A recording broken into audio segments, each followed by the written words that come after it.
రెండో పేతురు గ్రంథ వివరణ 1వ అధ్యాయం. యేసుక్రీస్తు దాసుడును అపోస్తలుడును అయిన సీమోను పేతురు, మన దేవుని యొక్కయు రక్షకుడైన యేసుక్రీస్తు యొక్కయు నీతిని బట్టి మా వలనే అమూల్యమైన విశ్వాసము పొందిన వారికి శుభమని చెప్పి వ్రాయున్నది. 1 పేతురు 1:1. పేతురు యేసు ప్రభువును మన దేవుడు రక్షకుడు అనడం గమనించండి. తీతుకు 2:13, ఫిలిప్పి 2:6, హెబ్రీ 1:3, హెబ్రీ 1:8, హెబ్రీ 1:10, యోహాను 20:28. నీతి న్యాయాలు రోమా 3:20-26. అమూల్య నమ్మకం నిజంగా ఎంతో విలువైనది. 1 పేతురు 1:7. నమ్మకం ఉన్నవారు దాన్ని పొందారు అంటే నమ్మకం దేవుడు ఇచ్చేది. అపోస్తుల కార్యాలు 3:16, ఎఫెసీ 2:8, ఫిలిప్పి 1:29.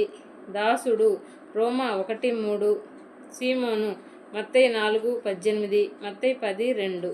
తన మహిమను బట్టియు గుణాతిశయమును బట్టియు మనలను పిలిచిన వాని గూర్చిన అనుభవ జ్ఞాన మూలముగా ఆయన దైవశక్తి జీవమునకును భక్తికిని కావలసిన వాటినన్నిటినీ మనకు దయచేయుచున్నందున రోమా 1:2 అధికమవుతాయి గాక. 1 పేతురు 1:2. విశ్వాసుల పాలిట కృప శాంతి ఏ విధంగా పొర్లి పొంగుతున్నాయో గమనించండి. యోహాను 17:3 పోల్చి చూడండి. మనకు తండ్రి కుమారుడు ఎంత బాగా తెలిసి ఉంటే శాంతి అంత అధికమవుతుంది. దేవుని కృపను అంత ఎక్కువగా గుర్తించగలుగుతాము. తన కృపను మనం మరింతగా స్వీకరించి ఉపయోగించుకునేలా తనను మనం మరింతగా ఎరగాలని దేవుడు కోరుతున్నాడు. 2 పేతురు 3:18 చూడండి. విశ్వాసులు దేవుణ్ణి అంతకంతకు బాగా తెలుసుకోవాలని పౌలు ఎప్పుడు ప్రార్థించేవాడు. ఎఫెసీ 1:17, ఎఫెసీ 3:19, ఎఫెసీ 4:13, ఫిలిప్పి 1:9-10, కొలస్సీ 1:9-12. దేవుని గూర్చినట్టియు మన ప్రభువైన యేసును గూర్చినట్టియు నైన అనుభవ జ్ఞానము వలన మీకు కృపయు సమాధానమును విస్తరించును గాక. మహిమ యోహాను 1:14, యోహాన్ 17:5. సుగుణాన్ని దేవుడు మంచివాడు, ఆయన గుణాలు పొగడదగినవి. నిర్గమకాండం 33:19, నెహెమ్యా 9:25, కీర్తనలు 17:13, కీర్తనలు 31:19, కీర్తనలు 145:7, 1 పేతురు 2:3, పిలిచిన 1 పేతురు 1:15, 1 పేతురు 2:9, 1 పేతురు 2:21, 1 పేతురు 3:9, 1 పేతురు 5:10, రోమా 1:1, రోమా 8:30 నోట్స్. ఆయనను యేసు ప్రభువును అని అర్థం. ఆయన దేవుడు గనక ఆయనకు దివ్య బల ప్రభావాలు ఉన్నాయి.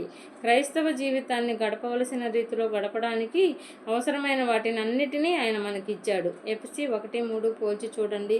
జ్ఞానం, ప్రభావం, పవిత్రత, బలం అన్నిటికీ మూలాధారం ఆయనే.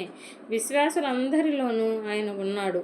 రోమా 8:9-10, 2 కొరింథీ 13:5, కొలస్సీ 1:27, కొలస్సీ 2:20, భక్తి 1 Timothy 2:2, 1 Timothy 3:16, 1 Timothy 4:8, 1 Timothy 6:5-6, 1 Timothy 6:11, తీతుకు 1:1.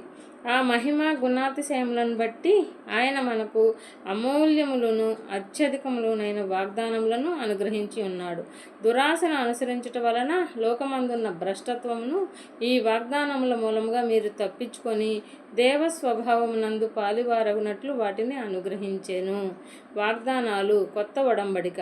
మొత్తంగా బైబిల్ అంతటా ఈ వాగ్దానాలు ఉన్నాయి. వీటి ద్వారా ఈ వాగ్దానాలను కనుగొని వాటిని నమ్మి ధ్యానించి దేవుడు మనకిచ్చిన విషయాలను స్వంతం చేసుకునేందుకు వాటిని ఉపయోగించాలి.